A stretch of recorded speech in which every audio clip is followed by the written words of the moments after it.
ஹாய்ங்க, வாங்க வாங்க. இன்னைக்கு நம்ம வீட்டில் என்ன டின்னர்னு பார்க்கலாம். இன்னைக்கு நைட்டு இட்லி ஊற்றி வச்சுருக்கேன், வெந்துட்டுருக்கு. இன்னும் 2 நிமிஷம் வேகட்டும்.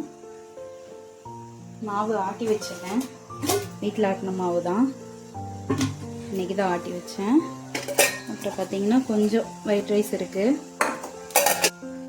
இது மத்தியானம் செஞ்ச மட்டன் கிரேவி இருக்குது ஒயிட் ரைஸுக்கு. அது போக குழம்பு இருக்குது, மட்டன் குழம்பு. ஓகே, இன்னைக்கு இதுதான் நம்மளோட ரெசிபி. மரவள்ளிக்கிழங்கு சந்தையில் வாங்கியிருந்தாங்க. நாளைக்கு இதை வந்து காலையில் டிஃபனுக்கு செஞ்சுக்கலாங்க.